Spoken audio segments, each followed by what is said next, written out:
Danilo, sigurado ka ba dito? Parang ang dilim naman ng daanan dito masyado. Huwag kang mag-alala, Carolina. Malapit na tayo. Dito sa aming baryo, ang dilim ay kaibigan kung alam mo ang pasikot-sikot. May naririnig akong huni ng ibon pero parang hindi normal. Parang boses ng tao na tumatawa. Huwag kang matakot. Walang gagalaw sa'yo dito habang kasama mo ko. Ang mga tiktik sa paligid ay nagmamasid lang, pero alam nila kung sino ang kinakalaban nila.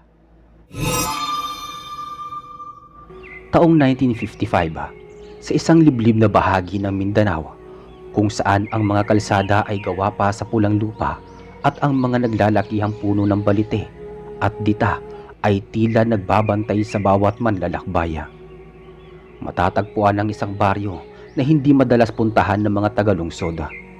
Dito nagmula si Danilo. Siya ay isang lalaking moreno, matipuno ang pangangatawan at may mga matang tila nakakakita kahit sa pinakamadilim na sulok ng kagubatan. Hindi siya ordinaryong probinsyano. Siya ay anak ng isang kilalang antingero o taong may hawak ng mga sagradong agimat at birtud. Si Danilo mismo ay may taglay na agimat ng agila, isang maliit na tansong medalya na nakatago sa loob ng kanyang suot na kamiseta. Kasama niya sa pag-uwi ang kanyang nobya na si Carolina. Si Carolina ay isang dalagang lumaki sa maingay at modernong mundo ng Maynila. Mahinhin ang kanyang kilos, maputi ang balat at palaging maayos ang pananamit. Dahil sa laki ng pagmamahal niya kay Danilo, nagpasya siyang iwan ang lungsod upang mamuhay kasama ang nobyo sa lupain nito sa Mindanao. Habang naglalakad ang dalawa sa mahabang pilapil patungo sa sentro ng baryo, kapansin-pansin ang katahimikan ng paligid. Ang tanging naririnig lamang ay ang kaluskos ng mga dahon at ang yabag ng kanilang mga paa. Danilo, malayo pa ba ang bahay ninyo? Medyo sumasakit na ang mga binti ko sa paglalakad eh. Konting tiis na lang, Carolina. Paglampas natin sa malaking sapa na yon, makikita natin ang bakod ng aming sakahan. Doon ay naghihintay si Tatay Badong. Sagot ni Danilo habang inaalalayan ng nobya sa madulas na bahagi ng daan. Sana magustuhan ako ng tatay mo. Medyo kinakabahan ako eh. Baka isipin niya hindi ako sanay sa buhay bukid. Mabait si Tatay, huwag kang mag-alala. Ang mahalaga sa kanya ay ang katapatan ng loob. At isa pa, nararamdaman niya ang enerhiya ng isang tao. Alam niyang mabuti kang babae. Alam kong malalaman niya yon, sabi ni Danilo. Habang papalapit sila sa sapa, biglang tumigil si Danilo. Tumingala siya sa itaas ng puno ng kawayan. Ang kanyang mga pandama ay biglang naging alerto. Nararamdaman niya ang bahagyang pag-init ng kanyang agimat sa dibdiba. Bakit Danilo? Bakit ka tumigil? Meron bang problema? Tanong ni Carolina na nagsimula ng kabahan. Wala to. May nakita lang akong malaking ibon. Ituloy na natin ang paglalakad. Maikling sagot ni Danilo. Ngunit ang kanyang mga mata ay nananatiling nakatitig sa gumagalaw na sanga sa itaas. Hindi alam ni Carolina, ngunit may mga mata nang nakatingin sa kanila mula sa taas ng puno. Hindi iyon ibon kundi isang malaking nilalang na nagmamasid sa bagong salta na taga Maynila. Sa baryong ito, ang mga estranghero ay madaling mapansin lalo na kung ang kanilang dugo ay mabango at sariwa. Nang makarating sila sa tapat ng isang lumang bahay na gawa sa matigas na kahoy at dipa, isang matandang lalaki ang nakatayo sa may hagdanan. Ito si Mang Badong, ang ama ni Danilo. Kahit matanda na, bakas pa rin sa kanya ang lakas. Ang kanyang mga bisig ay puno ng mga tattoo na may mga kakaibang simbolo at orasyon. Narito na pala kayo, Danilo. Opo, Tay. Ito po pala si Carolina, yung nakikwento ko sa inyo sa aking mga sulat. Pakilala ni Danilo sa kanyang nobya. Lumapit si Carolina at nagmano sa matanda. Magandang hapon po sa inyo, Mang Badong. Kinagagalak ko po kayo makilala. Magandang hapon din sa iyo, Iha. Tuloy kayo sa loob. Siguradong pagod kayo sa mahabang biyahe mula sa daungan. Pagpasok nila sa loob ng bahay, agad na napansin ni Carolina ang mga iba't ibang gamit na nakasabit sa dingding. May mga tuyong ugat ng puno, mga bote na may lamang langis at kung ano-anong materyales at mga lumang libro na nakabalot sa tela. Habang naghahanda ng pagkain si Danilo sa kusina, kinausap ni Mang Badong ang anak ng sila lang dalawa ang nakakarinig. Danilo, alam mo bang hindi naging tahimik ang baryo nitong nagdaang gabi? Maraming alitap-tapang naglalaro sa ilalim ng buwan at ang mga aso sa ibaba ay hindi tumitigil sa pag-ungol. Napansin ko nga po kanina sa daan, tatay. Parang may sumusunod sa amin sa may kawayanan. Ramdam ko ang init ng aking agimat. Mag-iingat kayo, lalo na at kasama mo ang dalagang yan. Ang kanyang amoy ay bago sa panlasa ng mga gutom na nilalang dito sa paligid. Huwag mo siyang hahayaang lumabas ng mag-isa, lalo na pagpatak ng kadiliman. Opo, tay. Babantayan ko siya. Hindi ko hayaang may mangyaring masama kay Carolina. Pangako ni Danilo. Napaupo silang tatlo sa pagkainan. Masayang nagkwento si Carolina tungkol sa buhay sa Maynila, tungkol sa mga sakahan, malalaking gusali at ang ingay ng lungsod. Nakikinig lang si Mang Badong habang kumakain gamit ang kamay. Ibang-iba pala ang buhay doon, Carolina. Dito sa amin, ang ingay lang na maririnig mo ay mga huni ng kuliglig at ang kaluskos ng hangin. Pero sa likod ng katahimikang iyon, dapat ay lagi kang handa. Sabi ni Mang Badong pagkatapos uminom ng tubig. Ano pong ibig niyong sabihin, Mang Badong? May mga magnanakaw po ba rito? Tanong ng dalaga na may halong pagtataka. Tumawa ng mahina ang matanda. Hindi magnanakaw ng gamit ang kinatatakutan dito, Iha, kundi mga magnanakaw ng buhay. Pero huwag kang mag-alala, hanggat nasa loob ka ng bakurang ko, ligtas ka. Matapos ang hapunan, inihatid ni Danilo si Carolina sa isang silid na inihanda para sa kanya. Ang bintana ng silid ay nakaharap sa malawak na kagubatan. Matulog ka na ng mahimbing, Carolina. Bukas ipapasyal kita sa may talon para makita mo ang ganda ng lugar namin. Salamat, Danilo. Medyo nakakatakot pala rito paggabi. Pero dahil kasama kita, kampante ako. Sagot ni Carolina bago nahiga. Lumabas si Danilo ng silid at nadatnan ang kanyang ama na nasa biranda, humihitit ng tabako at nakatingin sa kadiliman. Tatay, bakit hindi pa kayo natutulog? Hinihintay ko lang na matapos ang ingay sa labas. Kanina pa may paikot-ikot sa ating bubungan. Hindi sila makapasok dahil sa mga pangontra na aking nilagay. Pero sinusubukan nila ang ating pasensya. Sagot ni Mang Badong nang hindi tumitingin sa anak. Maya-maya, biglang may narinig silang kalabog sa itaas ng bubong. Tila may malaking bagay na tumalon mula sa puno. Narinig mo ba yon, Danilo? Tanong ni Mang Badong. Hinawakan ni Danilo ang kanyang agimat at tumango. Opo, tay. Mukhang may bisita tayong hindi imbitado. Hayaan mo sila sa ngayon. Bukas, pagsikat ng araw, pupunta tayo sa sementeryo sa dulo ng baryo. Kailangan nating linisin ang mga paligid at mag-alay ng kaunti. Ayokong isipin nila na dahil may kasama kang bago, inakakalimot na tayo sa mga dapat gawin. Sabi ng matanda. Kinaumagahan na, maagang nagising si Carolina sa huni ng mga manok. Masaya siyang lumabas ng silida at nakita si Danilo na nagbibiyak ng kahoy sa silong ng mga puno. Magandang umaga, Danilo. Kay aga mo naman yatang gumising. Magandang umaga rin sa iyo, Carolina. Kailangan maaga rito para matapos ang mga gawaing bahay bago tumindi ang sikat ng araw. Halika, nakahanda ng kape at kabote sa mesa. Anyaya ni Danilo habang nag-aalmusala. Napansin ni Carolina ang isang lalaki na pumasok sa kanilang bakuran. Ang lalaki ay mukhang kasing edad ni Mang Badong. May dalang itak sa may bewang at may suot na kwintas na gawa sa pangil ng baboy damo. "O Badong, gising ka na ba?" sigaw ng lalaki. Lumabas si Mang Badong mula sa silid. O Kulas, bakit napasugod ka rito ng maaga? "Ay nako, nawawala ang isang baka ni Tino sa kabilang ibayo. Natagpuan na lang ang balat at mga buto sa gilid ng ilog. Walang laman loob. Badong, alam mo na kung anong ibig sabihin neto, hindi ba?" Balita ni Kulas na bakas ang kaba sa muka. Nagkatinginan si Danilo at ang kanyang ama. Alam nila ang ibig sabihin nun na hindi iyon gawa ng hayop. Ang ganitong paraan ng pagpatay ay tatak ng isang aswang na gutom na gutom.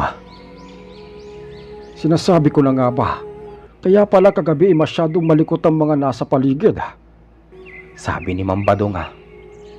Napatingin naman si Carolina sa kanila. Ano pong pinag-uusapan ninyo? May mabangis na hayop po ba rito sa baryo?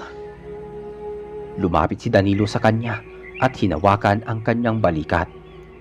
"Wala, Carolina. May ligaw lang na aso na nananalanta sa mga hayupan. Huwag mo lang intindihin yun," sabi ni Danilo. Ngunit sa loob ni Danilo, alam niyang hindi lang ito simpleng insidente. Ang pagdating ni Carolina, tila naging hudyat ng muling paglitaw ng mga nilalang na matagal nang nananahimik dahil sa takot sa kanyang ama at sa iba pang mga antingero sa baryo. Kulas, sabihan mo ang mga kalalakihan na maghanda ng mga sulo at kawayan mamayang gabi. Magro-ronda tayo. Hindi pwedeng hayaan nating lumapit sila sa mga kabahayan. Utos ni Mang Badong. "Sige Badong, sasabihan ko na rin si Nagardo at si Isko. Magkita-kita tayo sa tapat ng kapilya paglubog ng araw," sagot ni Kulas. Pagkaalis ni Kulas, hinarap ni Mang Badong si Danilo. O anak, dalhin mo si Carolina sa talon gaya ng plano mo. Pero tandaan mo, huwag kayong aabuti ng dilim doon ha. At dalhin mo ang iyong itak na may basbas. "Opo tay, makakaasa kayo," sagot ni Danilo. Naghanda ang dalawa para sa kanilang lakad. Si Carolina ay bakas ang pananabik dahil sa ganda ng tanawin, habang si Danilo ay nananatiling mapagmasida. Sa bawat hakbang nila patungo sa kagubatan, nararamdaman ni Danilo ang kakaibang bigat ng hangin. Nang makarating sila sa talon, manghang-mangha si Carolina. Napakalinaw ng tubig at napakapayapa ng paligid. Napakaganda rito, Danilo. Parang nasa paraiso tayo. "Totoo yan, Carolina. Ang kalikasang ito ay nagbibigay sa amin ng lakas. Pero kailangan nating irespeto ang bawat sulok nito," paalala ni Danilo. Habang nagtatampisaw si Carolina, si Danilo ay naupo sa isang malaking bato sa tabi. Hindi siya masyadong nag-e-enjoy dahil ang kanyang paningin ay nakatuon sa itaas ng bangin. May nakita siyang isang babae nakatayo doon. Nakasuot ng puting punit-punit na damit. Mahaba ang buhok at nakatingin ng diretso sa kanila. May nakita siyang isang babae nakatayo roon. Nakasuot ng puting punit-punit na damit. Mahaba ang buhok at nakatingin ng diretso sa kanila. Pagpikit ni Danilo at pagmulat muli, wala na ang babae. Danilo, bakit ka tulala dyan? Tanong ni Carolina na nasa tabi na pala niya. Wala. Iniisip ko lang kung anong masarap na ulam na lulutuin natin mamayang gabi. Pagdadahilan ni Danilo. Umuwi na tayo, Danilo. Parang biglang lumambig ang simoy ng hangin eh. Biglang sabi ni Carolina habang niyayakap ang kanyang sarili. "Sige, halika na. Tama lang ang oras natin," sagot ni Danilo. Habang pabalik na sila sa baryo, may nadaanan silang isang matandang babae na naglalakad din sa may daan. May dala itong basket na puno ng mga sari-saring damo. Magandang hapon po, Lola. Bati ni Carolina dahil sa kanyang likas na kabaitan. Tumigil ang matanda at tumingin kay Carolina. Nanlilisik ang mga mata nito at biglang ngumisi na nagpakita ng kanyang mga itim na ngipin. Magandang hapon din, magandang dalaga. Bagong salta ka rito, hindi ba? Napakabango ng iyong balat. Parang masarap sa pakiramdam ang makatabi ka sa gabi. Wika ng matanda. Agad na humarang si Danilo sa harap ni Carolina. Lola Tinang, pauwi na po kami. Huwag niyo na po kaming abalahin. Tumingin ang matanda kay Danilo at tumawa ng nakakakilabot. Danilo, ang anak ng agila. Matikas ka pa rin gaya ng iyong ama. Pero mag-iingat ka. Hindi lahat ng agila ay nakakalipad ng mataas kapag nabali ang pakpak. Pagkatapos noon ay mabilis na naglakad palayo ang matanda na tila ba hindi ito nahirapan sa kanyang daladala sa kabila ng katandaan. Sino siya, Danilo? Nakakatakot siyang tumingin. Siya si Lola Tinang. Isa siya sa mga pinakamatandang naninirahan dito. Huwag mo nalang pansinin ang mga sinabi niya. Minsan medyo nagugulahan ang isip noon dahil sa tanda. Paliwanag ni Danilo. Bagamat alam niya ang totoong pagkatao ng matanda. Nang makabalik sila sa bahay, nadatnan nila si Mang Badong na naghahasa ng kanyang itak. May mga guhit na puting tisa sa bawat kanto ng hagdanan at may mga nakasabit na bawang at asin sa bawat bintana.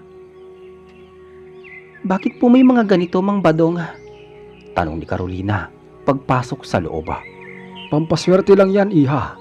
Nakaugalian na rito sa amin kapag bilog ang buwan. Sagot ng matanda nang hindi tumititig sa kanya. Pagkatapos ng hapunan, pumasok na si Carolina sa kanyang silid. Dahil sa pagod, mabilis siyang nakatulog. Samantala, sina Danilo at Mang Badong ay nananatiling gising sa sala. Tay, nakita ko si Lola Tinang kanina sa daan. Kinausap niya si Carolina. O, anong sinabi niya? Sabi niya, mabango raw si Carolina at binalaan niya ako tungkol sa paglipad ng agila. Sagot ni Danilo. Nagpapakita na sila ng kanilang tunay na kulay. Alam nilang mahina ang depensa natin kapag may kasama tayong hindi marunong lumaban. Danilo, ihanda mo ang iyong agimat. Mamayang hating gabi, susubukan nilang pumasok. Seryosong sabi ng matanda. Maya-maya pa, dumating na sina Kulas at ang iba pang mga antingero. Bawat isa sa kanila ay may dalang sandata at may mga suot na anting-anting. Handa ng lahat sa labas, Badong. Ang mga kabahayan ay nalagyan na rin ng proteksyon. Mabuti, maghiwa-hiwalay kayo. Danilo, manatili ka rito sa loob ng bahay. Protektahan mo si Carolina. Kami na ang bahala sa labas. Utos ni Mang Badong sa anak. Habang lumalalim ang gabi, ang katahimikan ay napapalitan ng mga kakaibang tunog. Maririnig ang kaluskos sa bubungan, ang pag-iyak ng mga sanggol sa malayo at ang walang tigil na tahol ng mga aso. Si Danilo ay napaupo sa harap ng pinto ng silid ni Carolina. Hawak niya ang kanyang itak at ang kanyang kanang kamay ay nakahawak sa kanyang agimat. Maya-maya, nagsimula siyang bumigkas ng mga orasyon sa kanyang isipan.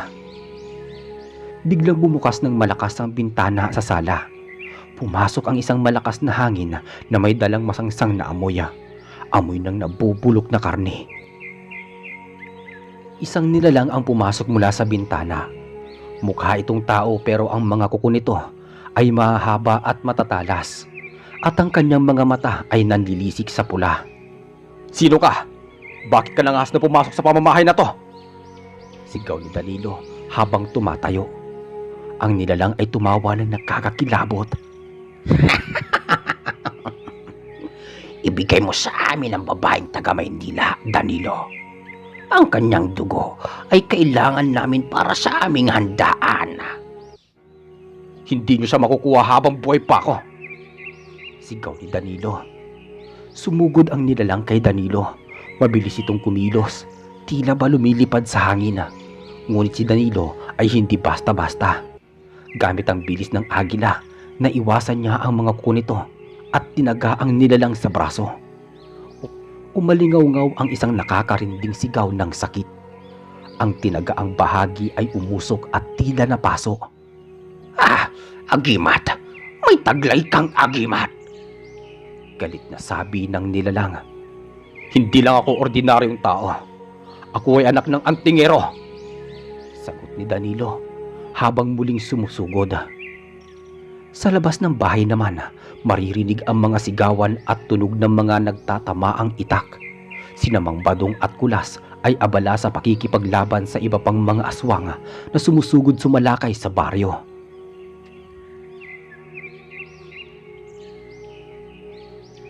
Badong, masyado silang marami ngayon. Mukhang tinipo nila ang lahat ng kanilang kauri. Huwag kayong bibigay. Gamitin ang mga orasyon. Ipakita nyo sa kanila na ito ay atang teritoryo. Mga antingero tayo. Sagot ni Mang Badong. Sa loob ng silid, nagising si Carolina dahil sa ingay. Nakita niya ang mga anino sa labas ng kanyang pinto at ang tunog ng pakikipaglaban. Danilo! Danilo! Anong nagaganap dyan? Takot na sabi ni Carolina. Huwag kang lalabas, Carolina. Manatili ka sa loob ng kulambo. Huwag kang titingin kahit anong mangyari. Sigaw ni Danilo mula sa labas. Ang nilalang na kinakalaban ni Danilo ay biglang nagbago ng anyo. Naging isang malaking aso ito na may pulang mga mata.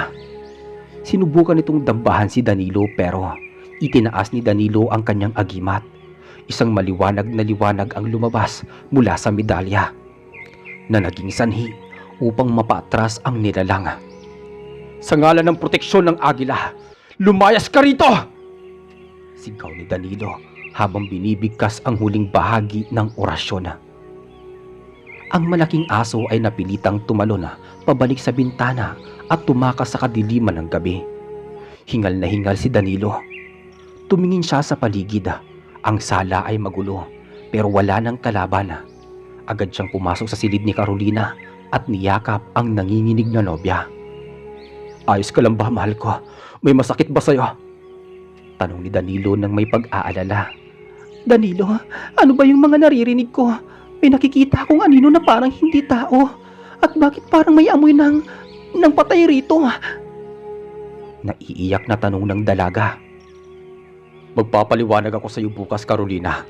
Sa ngayon, kailangan natin manatiling alerto. Tapos na ang unang pagsalakay, pero siguradong babalik sila.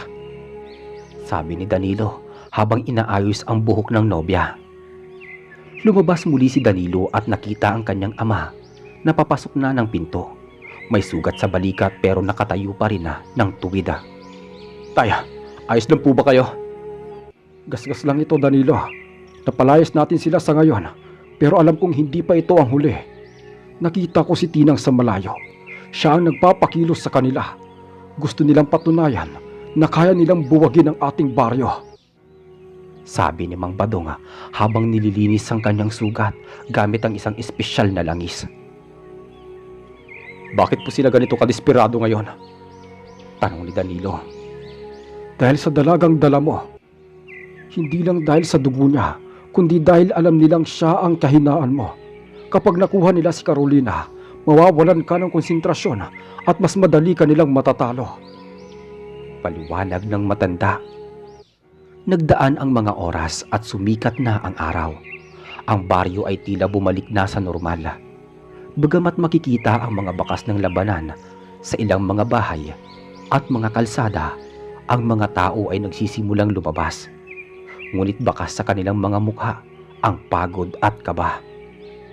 Kinausap ni Danilo si Carolina sa biranda habang nag-aalmusal sila.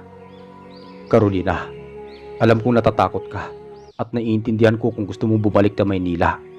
Ang lugar na ito ay hindi para sa kagaya mo at hindi gaya ng inaakala mo. Panimula ni Danilo. Tumingin si Carolina sa kanya, bagamat may takot sa kanyang mga mata. May determinasyon din itong nakikita. Danilo, mahal kita. Nung sumama ako sa iyo rito, alam kong magiging mahirap ang buhay probinsya. Pero hindi ko akalain na may ganito palang panganib. Pero kung halis ako, paano ka? Paano ang pamilya mo? Hindi kita iiwan sa gitna ng ganitong laban, Danilo. Sagot ni Carolina. Napangiti si Danilo at hinawakan ang kamay ng nobya. Salamat, Carolina. Pero kailangan mo matutong protektahan ang sarili mo. Mula ngayon, laging isuot mo itong kwintas na to. Inilabas ni Danilo ang isang maliit na supot na tela na may lamang mga espesyal na gamot at isang maliit na piraso ng kahoy na may ukit na orasyon. Teka, ano to? Iyan ay isang proteksyon. Huwag mo yang hubarin, lalo na kapag wala ako sa tabi mo. At tandaan mo, huwag kang kakausap ng kahit na sinong hindi mo kilala, kahit mukhang matanda o bata pa to.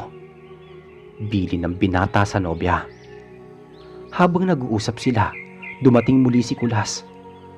Padong, may natagpo ang kaming bangkay sa dulo ng sapa. Si Tino, wala na siya. Agad na tumayo si Mambadong at Danilo. Sumama sila kay Kulas patungo sa sapa. Doon nakita nila ang kalunos-lunos na kalagayan ni Tino. Gaya ng kanyang baka, wala na ring laman loob ang kanyang katawan. Ito ay isang deklarasyon ng gera. Sabi ni Mambadong habang nakatingin sa bangkaya. Hindi lang sila basta naghahanap ng pagkain. Gusto nilang ubusin ng mga antingero dito. Anong gagawin natin, Tay? Tanong ni Danilo. Kailangan nating hanapin ang kanilang pinagtataguan bago sumapit ang susunod na bilog na buwan. Doon sa gubat ng Engkanto, doon sila madalas nagtitipon.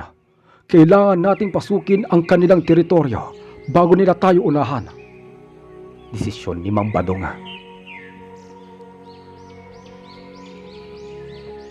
Bumalik sila sa bahay at nagsimulang maghanda.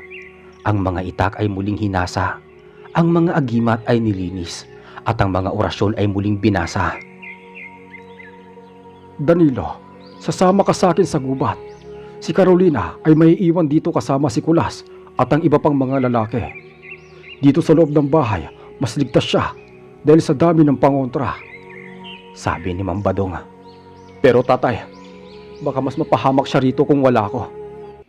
Pag-aalala ni Danilo. Mas mapapahamak ang buong baryo kung hindi natin tatapusin ang ugat ng problema. Tiwala lang, anak. Ang agimat mo ay mas malakas kung ang layunin mo ay protektahan ang iyong mahal sa buhay. Tandaan mo yan. Sagot ng matanda. Bago umalis si Danilo, kinausap niya muli si Carolina. Carolina, aalis kami ni tatay sandali. Huwag kang lalabas ng bahay kahit anong mangyari. Isara niyo ang lahat ng pinto at bintana. Kasama mo rito si Mang Kulas. Huwag kang mag-alala. Sabi ni Danilo sa kanyang nobya. Mag-iingat kayo, Danilo. Babalik ka, ha? Sabi ni Carolina, na pilit pinipigilan ang pag-iyak. Babalik ako, pangako. Pagkatapos noon naglakad na ang mag-ama patungo sa kailaliman ng kagubatan. Habang papalayo sila sa baryo, ang sikat ng araw ay tila unti-unting naglalaho dahil sa kapal ng mga dahon sa itaas. Danilo, pakiramdaman mo ang paligid. Ang mga ibon ay hindi na kumakanta. Ibig sabihin, malapit na tayo. Bulong ni Mambadong.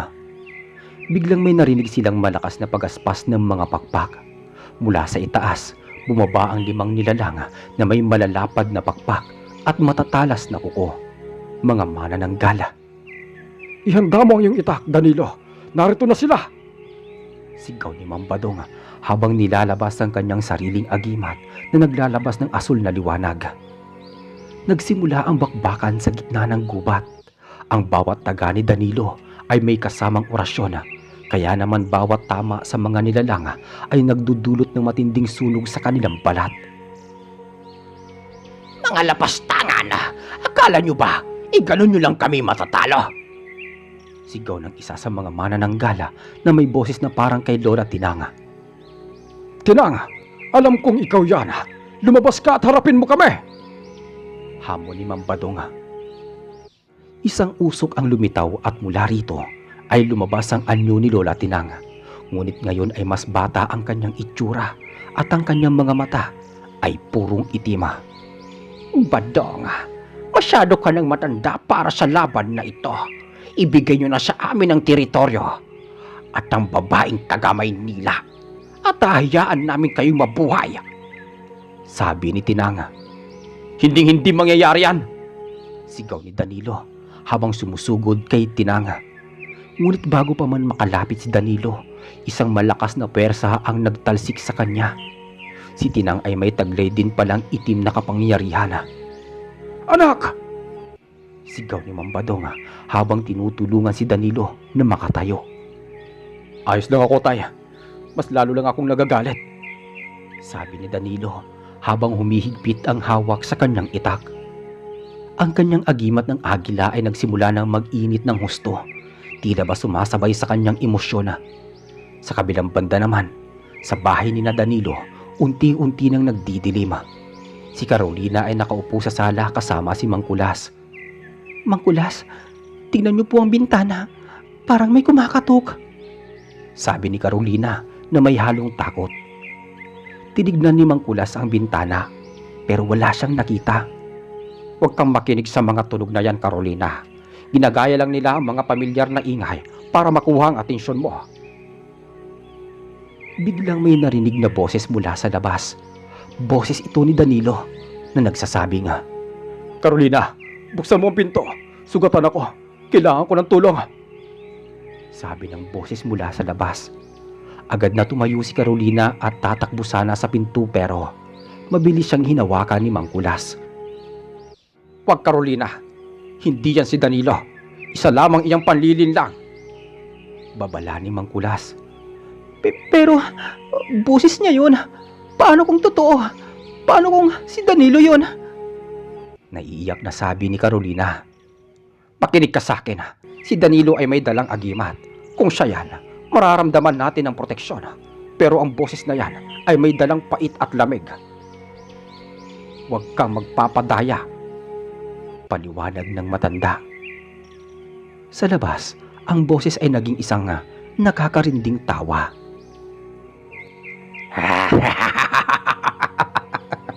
Ang tatalino nyo talaga. Pero tignan natin kung hanggang kailan nyo kayang manatili sa loob. Nagsimulang yumanig ang buong bahay. Ang mga aso sa paligid ay nag-uungulan na parang may nakikitang hindi nakikita ng tao. Balik tayo sa kagubatan. Patuloy ang labanan ni na Danilo at Mambadong laban kay Tinang at sa kanyang mga alagada. Danilo, gamitin mo ang taga ng langit. Yan lang ang mga katalo sa itim na baluti ni Tinang, sigaw ni Mambadong habang pilit na pinipigilan ang dalawang manananggala. Pumikit si Danilo at nag-isip ng malalim. Inalala niya ang lahat ng tinuro sa kanya ng kanyang ama tungkol sa konsentrasyon at pananampalataya. Itinaas niya ang kanyang itak sa itaas at bumigkas ng isang lumang orasyon na tanging ang kanilang pamilya lang ang nakakaalama. Ang itak ay binalot ng isang puting liwanag. Ang agimat ng agila sa kanyang dibdib ay tila tumitibok ng parang puso.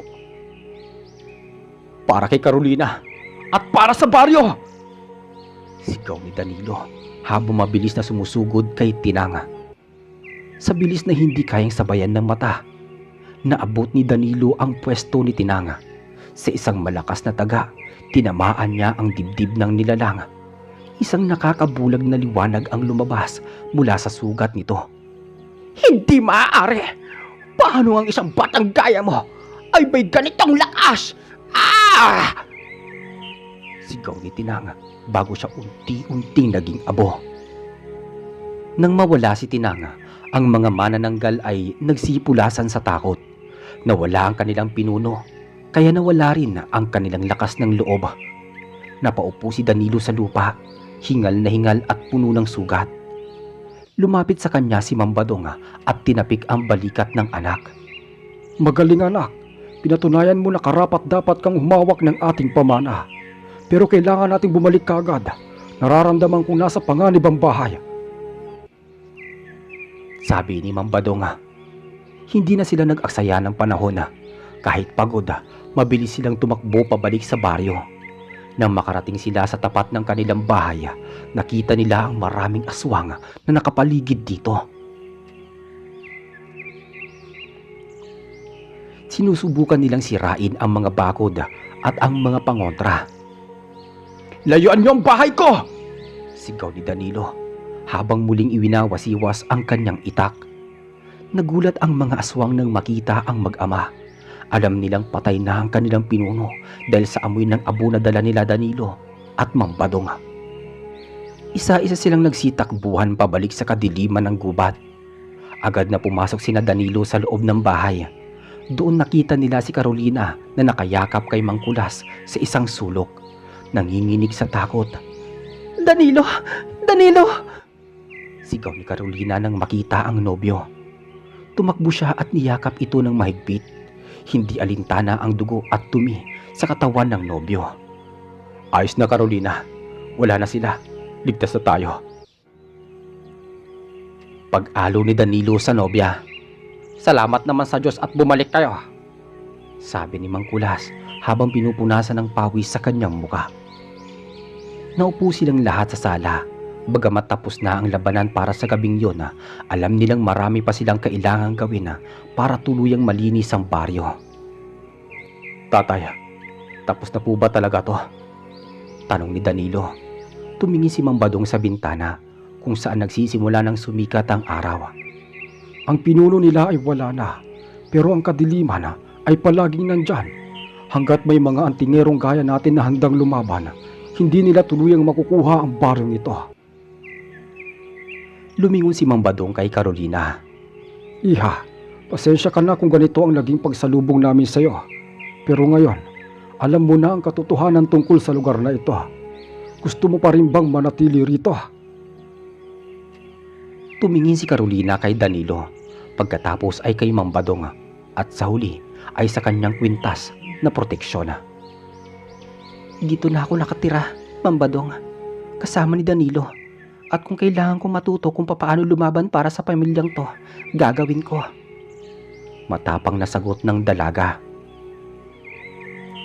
Napangiti si Mambadong. Mabuti, dahil bukas, Danilo, sisimulan na nating turuan si Carolina ng mga simpleng orasyon para sa kanyang proteksyon. Hindi lang siya basta magiging asawa mo, magiging bahagi na rin siya ng ating pagiging antingero. Nagpatuloy ang buhay sa baryo. Bagamat may mga gabi pa rin naririnig ang mga huni ng tiktik sa malayo. Alam ng lahat na ang baryo ng nobyo ay teritoryo ng matatapang na antingero.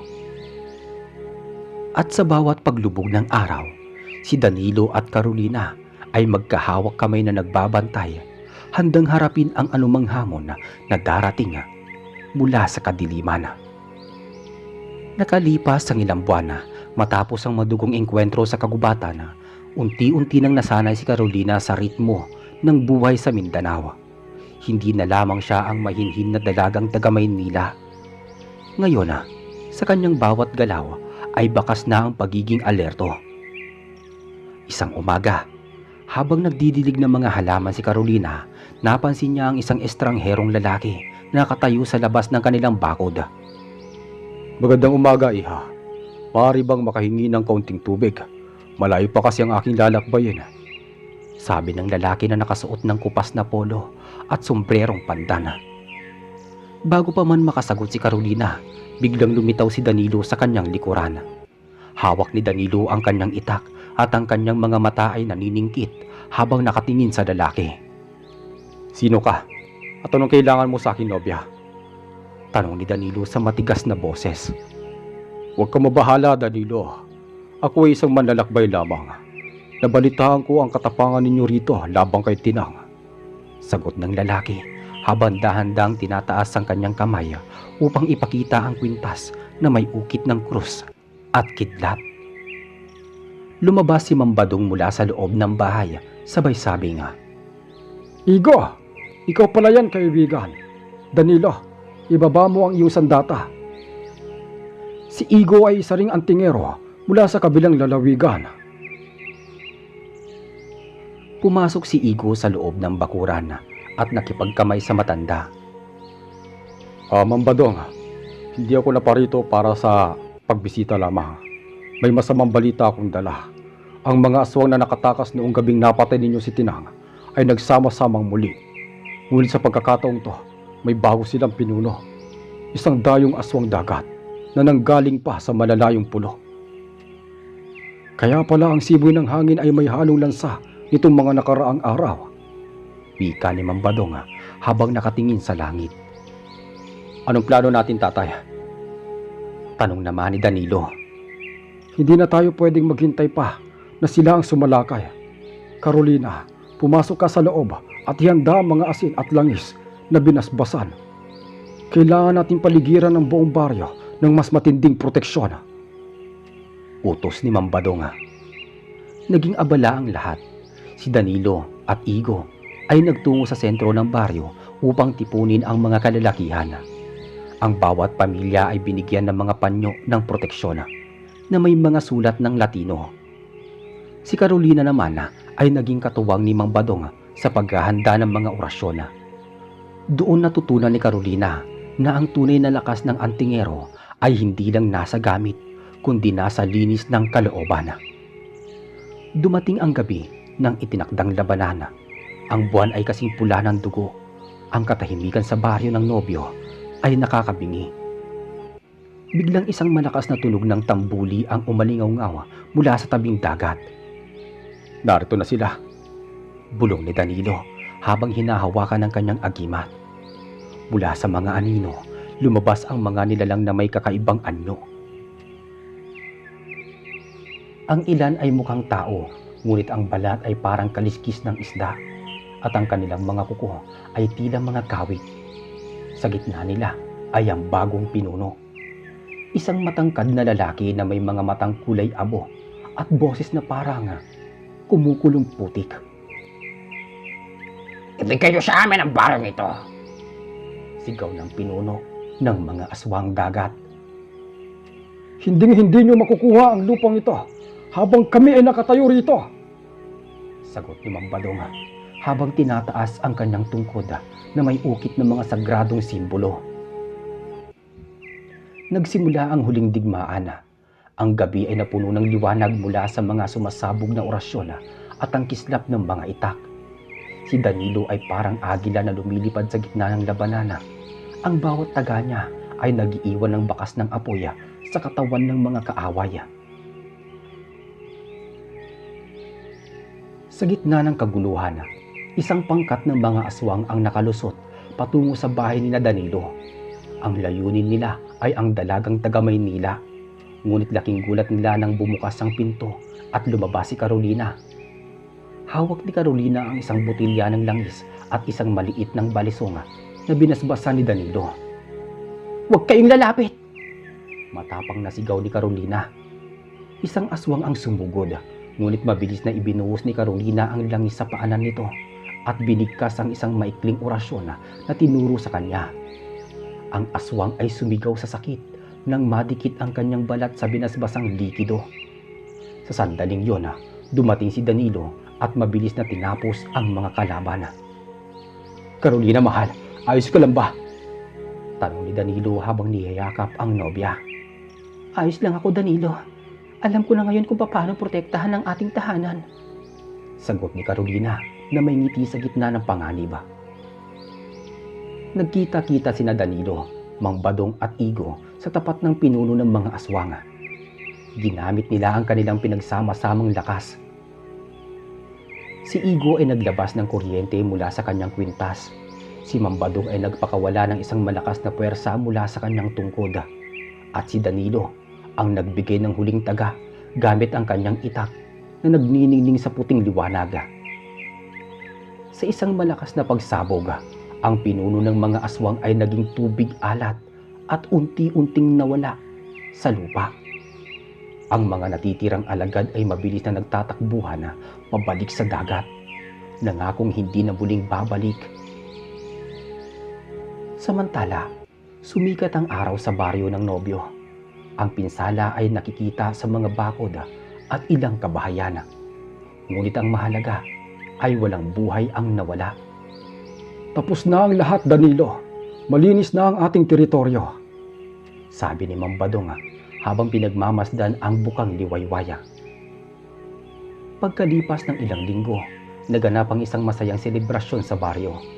Hindi ito tungkol sa gera kundi tungkol sa pag-iisang dibdib ni Danilo at Carolina. Ang buong baryo ay naroon upang saksihan ang kasal ng kanilang bayani at ng matapang na dalagang taga Maynila. Sa harap ng altar ng kanilang munting kapilya, nangako si Danilo kay Carolina.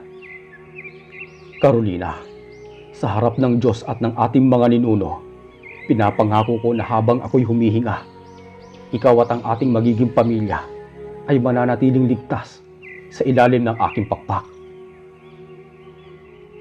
Ngumiti si Carolina at humawak sa agimat ng agila na nakasabit sa leeg ni Danilo.